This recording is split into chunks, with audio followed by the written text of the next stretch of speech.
Μπορεί ένα κλιματιστικό να προβλέπει και να προειδοποιήσει πότε θα χαλάσει? Μπορεί ένας τεχνικός να διορθώνει βλάβες χωρίς να βρίσκεται καν στο χώρο?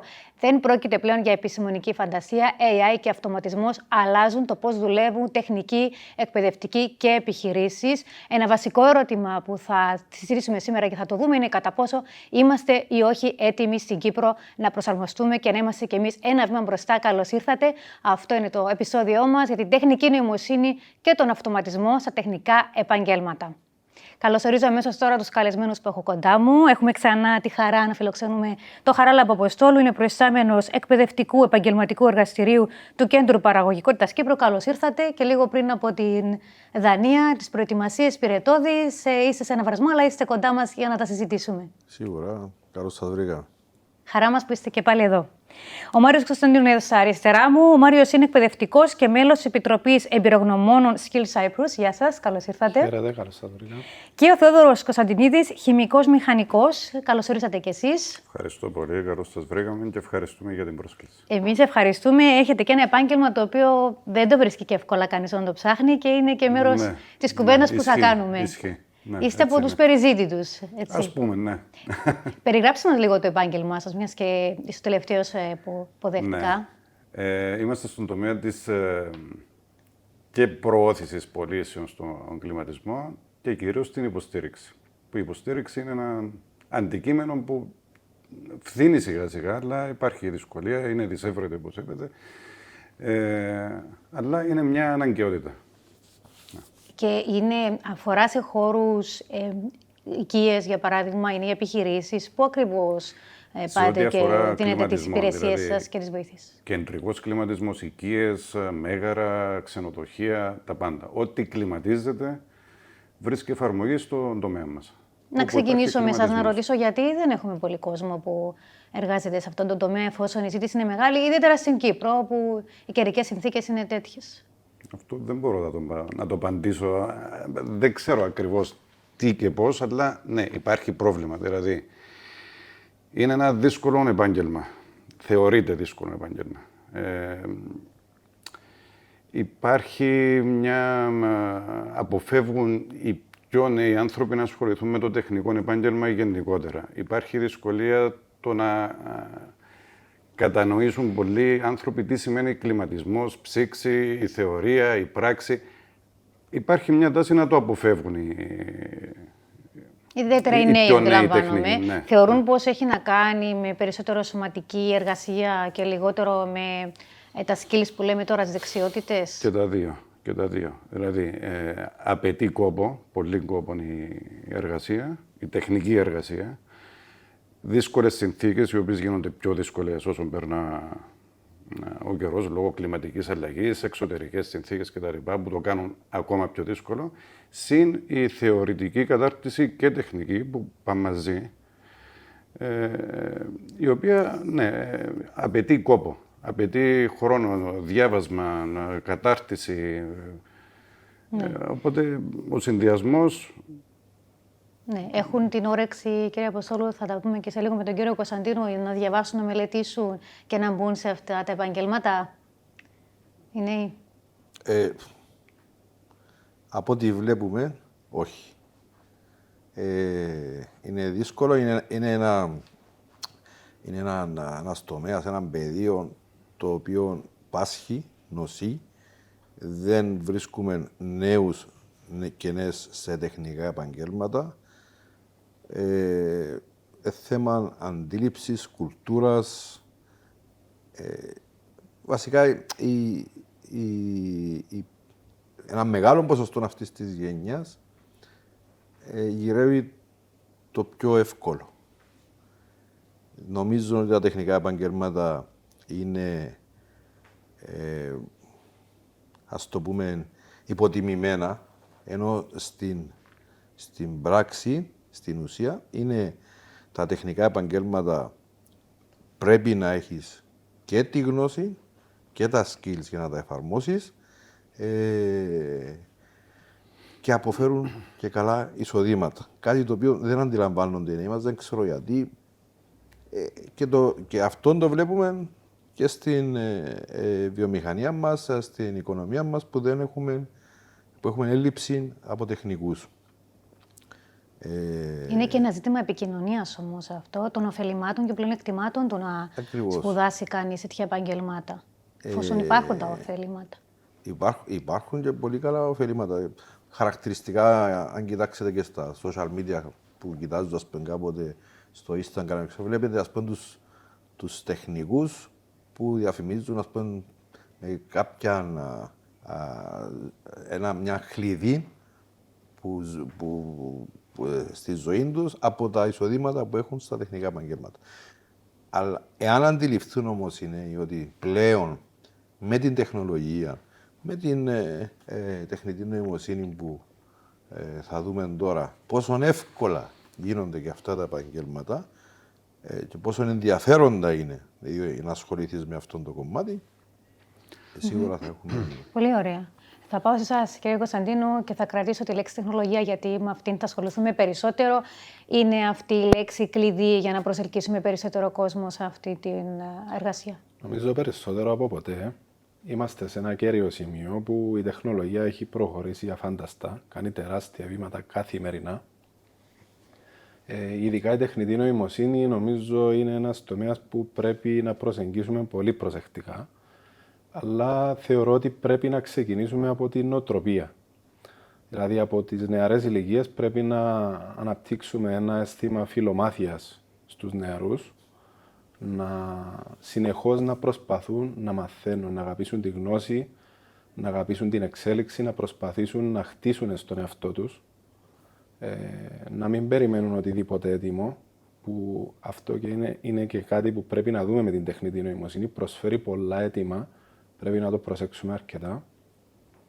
Εφόσον καταρτήσουν τους εαυτούς τους, τότε θα μπορούν να σταθούν στο παζάρι, στην αγορά με προϋποθέσεις, διότι πλέον η αγορά πρέπει να συνδυάζει από όλα. Θεωρητική κατάρτιση, πρακτική κατάρτιση και αυτό το αίσθημα του ότι πρέπει διαβίου να προσπαθώ να μαθαίνω. Η διαβίου μάθηση πρέπει επιτέλους να την αναπτύξουμε και να προσπαθήσουμε να μεταδώσουμε αυτό το αίσθημα σε όλους. Επιπρόσθετα, όχι μόνο στους νέους, αλλά και στους υφιστάμενους επαγγελματίες. Τελείωσε η εποχή που έλεγε κάποιος, ξέρεις, εγώ έμαθα, δουλεύω, έχω μια δουλειά. Έχω τον τρόπο μου. Ναι, έχω τον τρόπο μου, αυτός είναι, δεν θέλω. Πλέον η τεχνολογία μας ξεπερνά. Πρέπει συνεχώς να εξελισσόμαστε, να μαθαίνουμε. Έχουμε ήδη αρκετούς επαγγελματίες στην αγορά, οι οποίοι είναι κινητές εγκυκλοπαίδειες. Ανθρώπους οι οποίοι πέρασαν αλλαγές τεχνολογίας, έχουν δουλέψει χρόνια. Κάποιοι από αυτοί μάλιστα διδάσκουν σε επιμορφωτικά σεμινάρια, οπότε πρέπει να τους εκμεταλλευτούμε. Πρέπει να εντάξουμε και την τεχνητή νοημοσύνη, να τα παντρέψουμε όλα, θεωρία, πράξη. Όμως το πιο σημαντικό στο τέλος της μέρας είναι να αποκτήσουμε αυτό το αίσθημα το ότι πρέπει διαβίου να μαθαίνουμε και να μάθουμε πώς να μαθαίνουμε. Το πιο σημαντικό είναι αυτό. Όχι δηλαδή να μάθουμε απ' έξω όλα τα εγχειρίδια, όλη τη θεωρία, αλλά να μάθουμε πώς μπορώ να μαθαίνω. Διότι η τεχνολογία καθημερινά εξελίσσεται. Άρα πρέπει και εμείς καθημερινά να είμαστε σε θέση να μπορούμε να μάθουμε εύκολα και γρήγορα. Δεν θέλουν βέβαια να μαθαίνουν πολλά, όπως είπατε, αλλά μπορεί να είναι και ευκαιρία ο αυτοματισμός. Μας λέτε πιο εύκολα θα τα μάθεις. Δεν χρειάζεται να θυμάσαι πολλά. Έχεις την τεχνολογία στο τσεπάκι, μπορείς ανά πάσα στιγμή να τρέξεις. Επομένως, μπορεί να χρησιμοποιηθεί και ως κίνητρο και όλα στη τεχνολογία, ότι απλοποιεί διαδικασίες και θέλει και λιγότερη μελέτη. Αυτή είναι η πικρή αλήθεια στην τελική.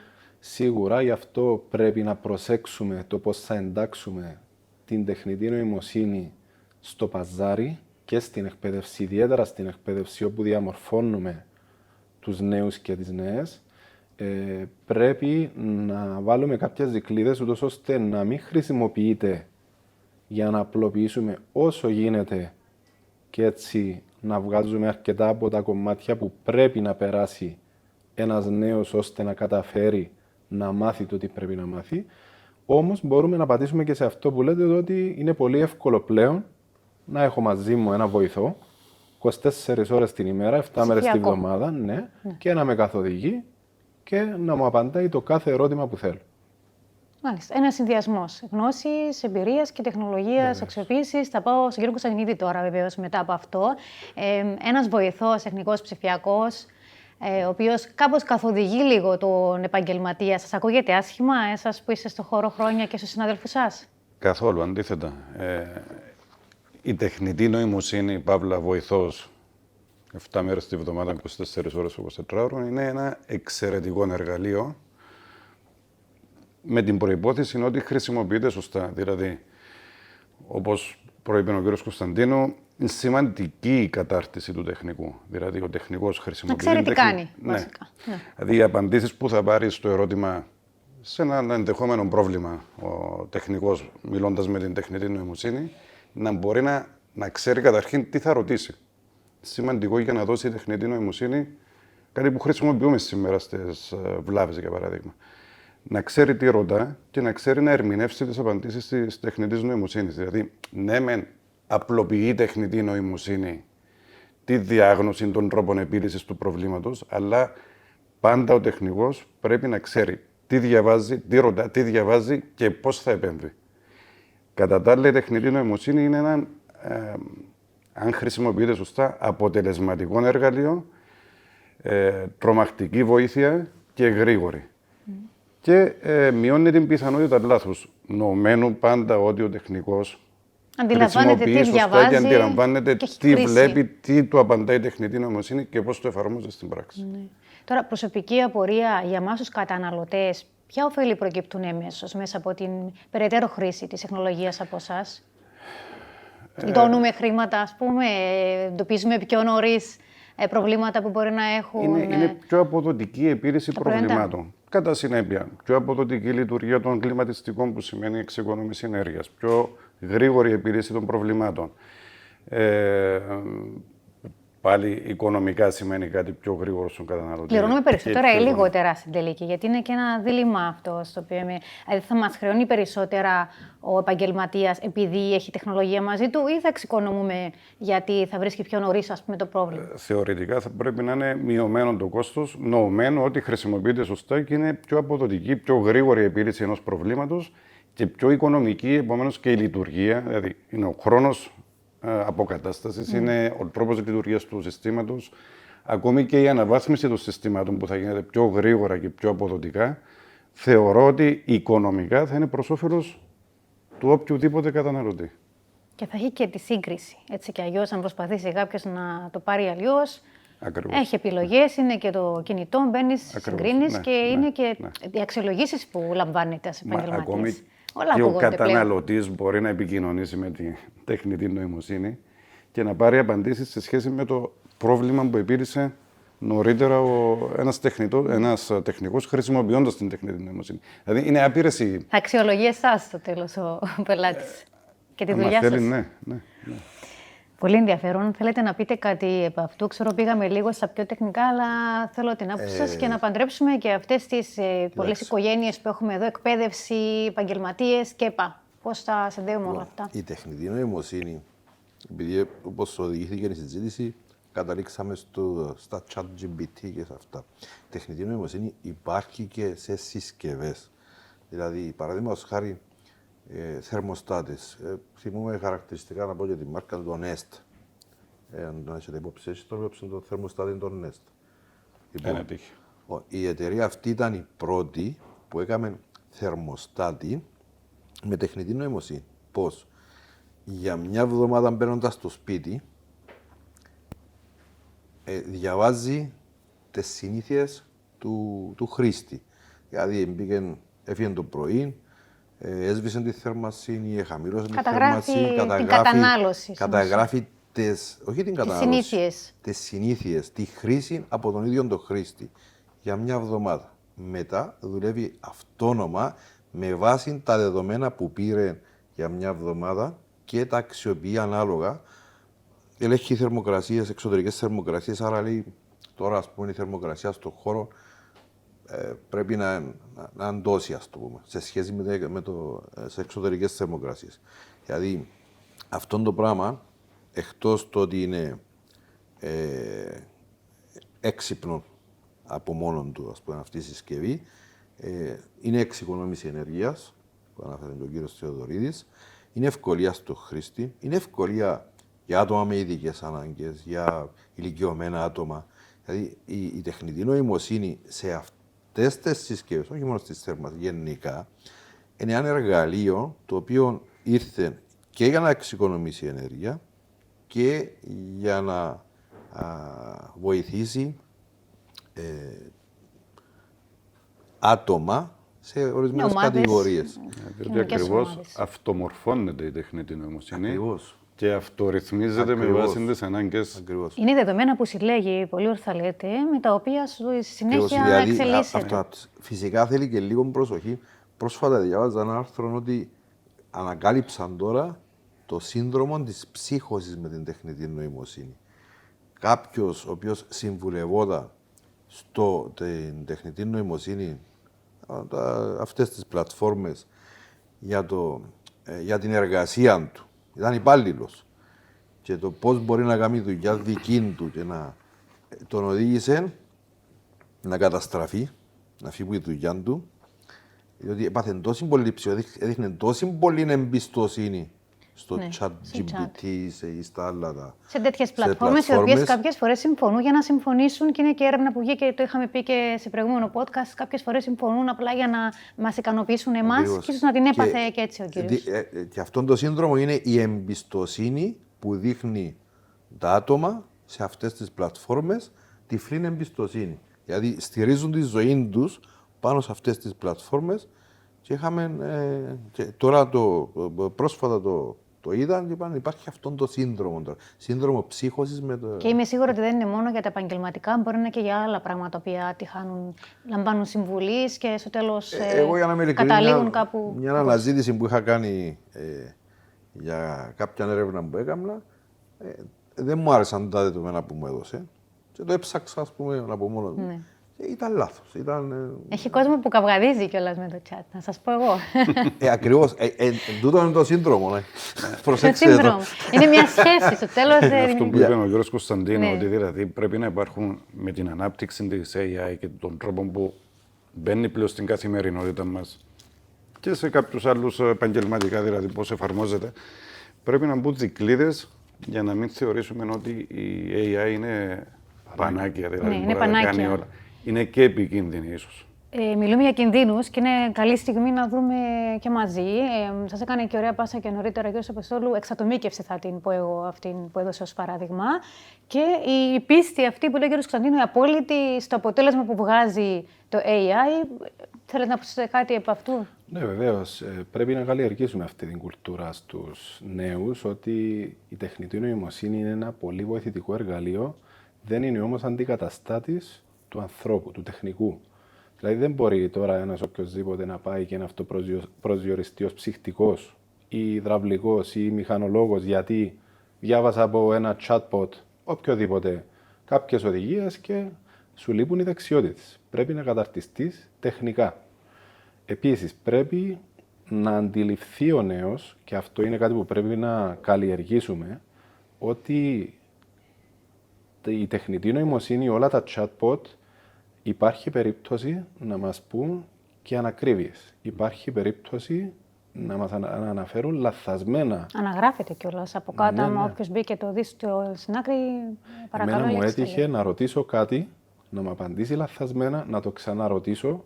Μου απαντάει επίσης λαθασμένα, κλείνω το παράθυρο, το ξανανοίγω και πάλι μου απαντάει λαθασμένα. Οπότε πρέπει να μάθει ο νέος να έχει κριτική σκέψη, να μπορεί να αναλύσει δεδομένα, να μπορεί να αντιληφθεί και να ξέρει ποια είναι τα όρια που πρέπει να βάλω στην τεχνητή νοημοσύνη. Δηλαδή δεν πρέπει να αντικαταστήσει τον άνθρωπο η τεχνητή νοημοσύνη. Η τεχνητή νοημοσύνη πρέπει να βοηθήσει, να υποβοηθήσει τον άνθρωπο. Και επίσης είναι κριτική σημασία να αντιληφθούμε το πώς πρέπει να τους καλλιεργήσουμε, διότι ας πούμε το παράδειγμα που ανέφερε ο κ. Αποστόλου, με ένα έξυπνο θερμοστάτη, ο οποίος για κάποιο λόγο έχει ένα πρόβλημα. Πρέπει να μπορεί ο τεχνικός σήμερα να αποδομήσει το θερμοστάτη και να αντιληφθεί, είναι ηλεκτρολογικής φύσεως το πρόβλημα, είναι στην τεχνητή νοημοσύνη, το λογισμικό του αλγόριθμος. Άρα πρέπει να μπορούμε να το αποδομήσουμε, να εντοπίσουμε το πρόβλημα και να μπορέσουμε να το διορθώσουμε. Κάτι που απαιτεί πολλές δεξιότητες και πολλή εκπαίδευση για να μπορούμε. Και τέλος, να προσθέσω κάτι, το ότι πρέπει να γίνει και σωστή διαπαιδαγώγηση. Νομίζω είναι πολύ σημαντικό να ξεκινάμε από μικρή ηλικία για το πώς πρέπει να χρησιμοποιούμε σωστά και ηθικά την τεχνητή νοημοσύνη. Άρα είναι και αυτό στις δικλείδες που πρέπει να προσθέσουμε, ούτως ώστε να μπορεί οποιοσδήποτε να αναγνωρίζει πότε πρέπει να σταματήσω, πότε ξεπερνώ ηθικούς φραγμούς και πώς να εντάξω στη δουλειά μου, στη ζωή μου, συνεπακόλουθα, κάτι πιο σημαντικό, την τεχνητή νοημοσύνη. Μάλιστα. Για την εξατομίκευση έχετε κάτι να πείτε, γιατί δεν αφορά μόνο στο παράδειγμα που έδωσε ο κ. Αποστόλου, αλλά και σχεδόν σε όλα πλέον. Ναι, εντάξει.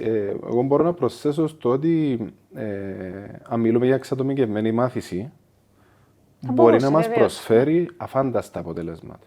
Δηλαδή, μπορεί ένας αλγόριθμος να διαβάσει, όπως είπαμε, τις συνήθειες, τον τρόπο που μαθαίνουμε, τον τρόπο που διαβάζουμε, τον ρυθμό που διαβάζουμε και να μας προσφέρει καθοδήγηση για να αποκτήσουμε το επιθυμητό αποτέλεσμα.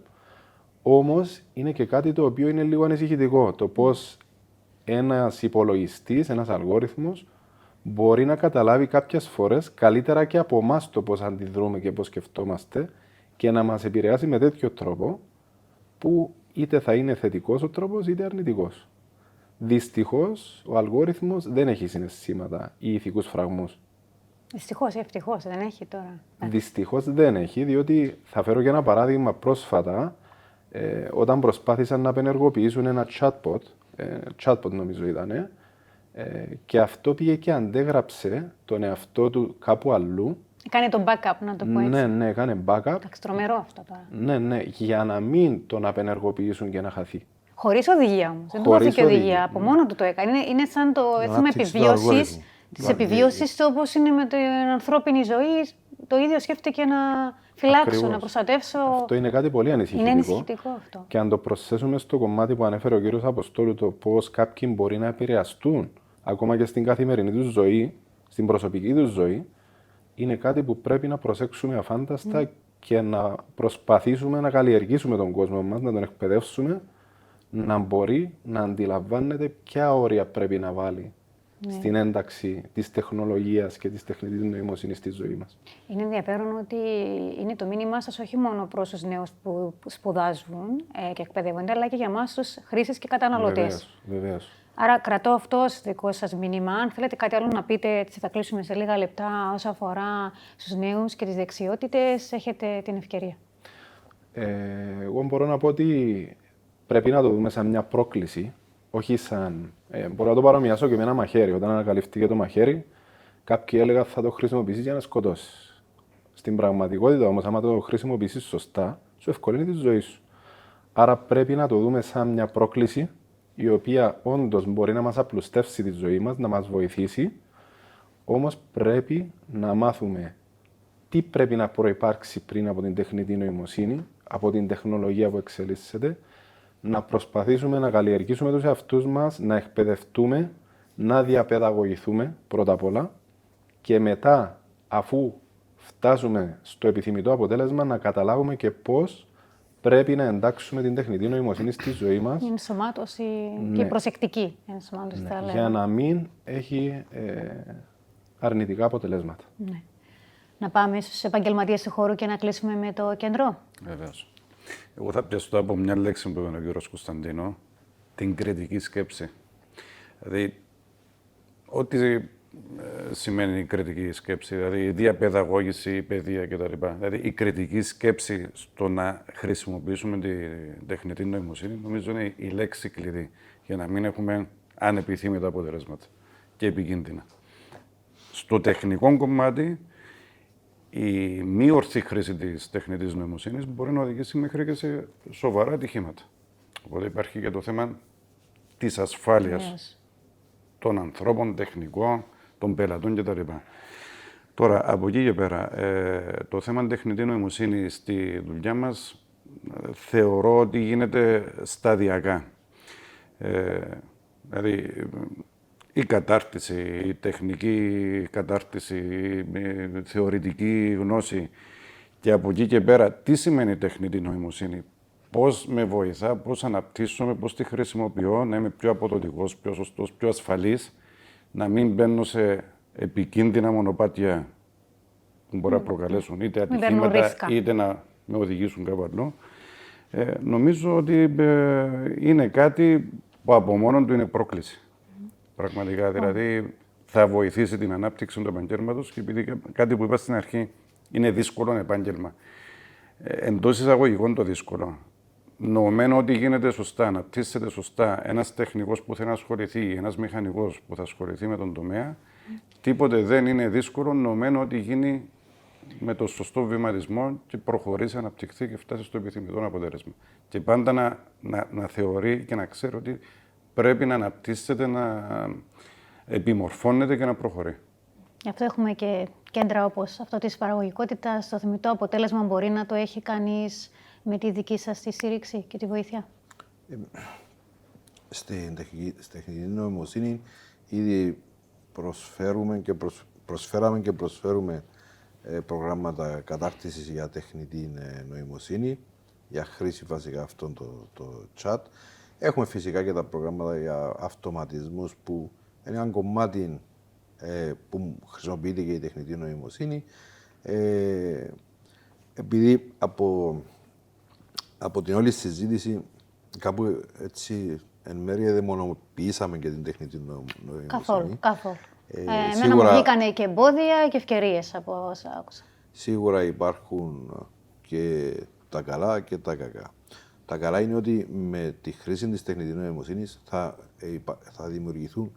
δημιουργούνται και θα δημιουργηθούν και θέσεις εργασίας, όπως προγραμματισμό, αυτοματισμό για τα εγκατάσταση έξυπνων συστημάτων, ρομποτική, αναλυτές συσκευών IoT. Υπάρχουν δηλαδή προοπτικές για νέα επαγγέλματα, κάτι που μπορεί να τραβήσει για αρκετούς νέους, διότι πλήστη νέοι τους αρέσει το κομμάτι του προγραμματισμού, των computers γενικά.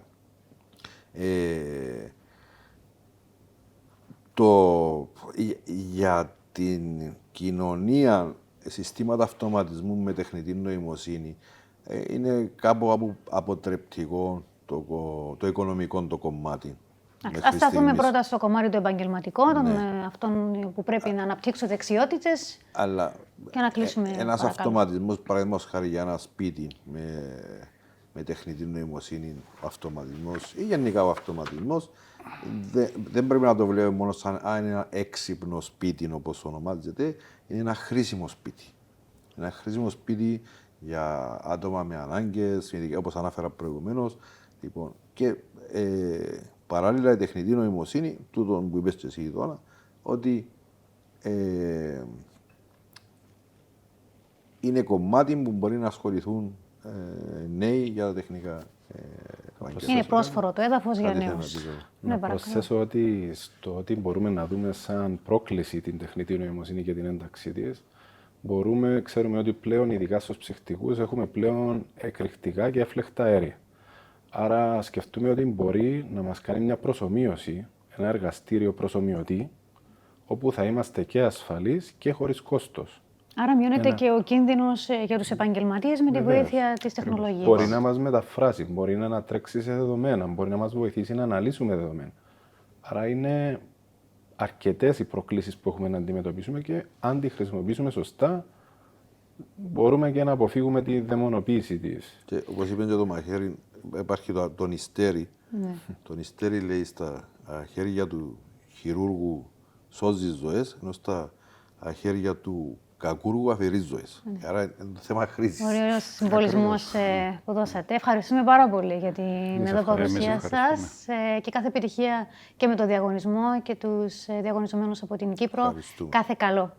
Αυτό ήταν το επεισόδιό μας για την τεχνητή νοημοσύνη και τον αυτοματισμό στα τεχνικά επαγγέλματα. Μοιραστείτε το με όσους πιστεύετε ότι θα υποφεληθούν και θυμηθείτε, η γνώση και η προσαρμοστικότητα είναι τα πιο πολύτιμα εργαλεία για το μέλλον. Γεια σας. We'll be right back.